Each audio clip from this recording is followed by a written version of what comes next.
Bildiğiniz gibi 3 ve 9 Kasım tarihleri arasında dünyada ve ülkemizde organ ve doku bağışı haftası olarak kutlanmaktadır. Organ bağışı nedir? Önce ondan kısaca bahsedelim. Organ bağışı kişinin ölümünden sonra organlarını bir başkasına nakli için ona izin vermesi anlamına geliyor. Organ bağışı neden önemlidir? Çünkü bazı durumlarda insanlarımıza, hasta olan insanlarımıza belli bir organlarında yetersizlik ortaya çıkabiliyor. Ve bu yetersizlik durumunda yapılan tüm tedavilere karşın bu organ veyahut da bu hastalıklardan kurtulma imkanı olmayabiliyor.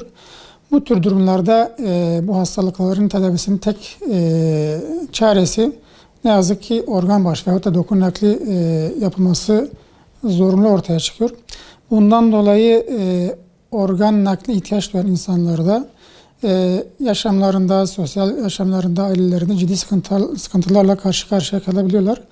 Bu nedenle organ nakli ve organ bağışı çok önemli bir husus olarak karşımıza çıkıyor. Peki organ bağışı nasıl yapılabilir? Organ bağışı tüm sağlık kuruluşlarında, il sağlık müdürlüklerinde başvurularak bir form doldurması marifetiyle yapılabiliyor. Bu form doldurduktan sonra kişiden 2 tane şahit de istenir ve o şahitlerin huzurunda imzasını aldıktan sonra bu form kayıtlara işlenir.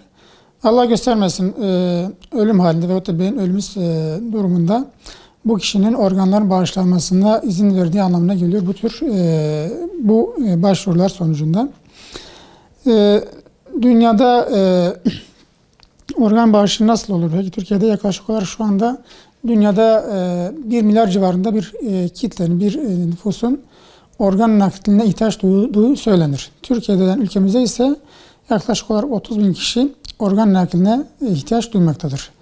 En çok da ihtiyaç duyulan organlar ise böbrek, karaciğer, kalp, pankreas ve ince bağırsak gibi organlar en fazla ihtiyaç duyulan organlardır.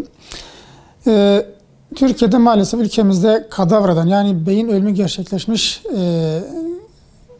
gerçekleşmiş kişilerden yapılan doku ve organ nakilleri çok sınırlıdır. Yaklaşık olarak 2000'e yakın beyin ölümü gerçekleşmiş kişilerden ancak 480 civarında bir rakam bir kişi bu organlarının nakline izin vermiştir. Ülkemizde daha çok canlıdan nakil ön plana çıkıyor. Nasıl canlıdan nakil ne demektir? Yani mesela böbrek yetersizliği olan, sürekli diyalize girmek zorunda kalan bir hastanın veyahut da bir kişinin akrabalarından birisinin bir böbreğini kendisine vermesi olarak gerçekleşiyor. Bu tür durumlarda eğer böbreğe uygunsa, yapılan tüm tıbbi tahlillerde tetkiklerden sonra uygunsa bu akrabası veyahut da yakını kimse ondan böbrek nakli yapılabiliyor. Bunun haricinde de karaciğer nakli de canlı verici olarak en fazla yapılan organ nakli olarak karşımıza çıkıyor. Genelde de bu işte şimdi mesela kişinin yakını, akrabası, kardeşi, eşi, dostu her neyse bunların bir tanesi eğer karaciğeri yetersizlik gösteriyorsa veyahut da böbrekleri iflas etmişse, çürümüşse ve diyalize girmek zorundaysa bunun tek çaresi maalesef nakildir, organ naklidir.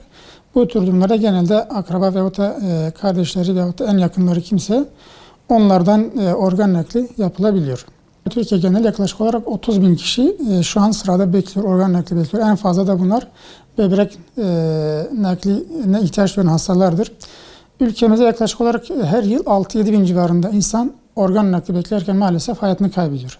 Tabii bu dediğim yani organ nakli konusunda toplumumuzun, halkımızın biraz daha hassasiyet göstermesi, bilinçlenmesi adına organ nakli ve organ bağışı yapmasını özellikle istirham ediyoruz. Bu konuda çağrıda bulunuyoruz. Çünkü bazı durumlar, daha doğrusu hastalık durumlarında organ nakli dışında başka bir tedavi seçeneği maalesef olmuyor. Bu tür durumlara da mecburen bir organ nakline gidilmesi gerekiyor. Organ nakli konusunda da biz vatandaşlar olarak biraz daha hassasiyet göstermemiz, biraz daha bu konuda duyarlı olmak durumundayız diye düşünüyorum. Yani. Ülkemizde yaklaşık olarak yılda 4900 civarında bir organ nakli yapılıyor. Bunların tabii %80 civarında böbrek nakli yapılıyor. En fazla böbrek nakli yani canlı vericiden yapılıyor. Türkiye'de canlı vericiden yapılan organ nakli oranda Türkiye dünyada ilk sıralardadır. Ama kadavradan yani beyin ölümü gerçekleşmiş bir kişiden alınan organ nakillerinde ise maalesef dünyada son sıralarda yer alıyoruz. İnsanlara bir umut olmak adına, onlara bir destek olmak anlamında mutlaka bizim de organ bağışı konusunda desteklememiz, onları yüreklendirmemiz ve insanlara da bu konuyu anlatmamız gerekiyor diye düşünüyorum.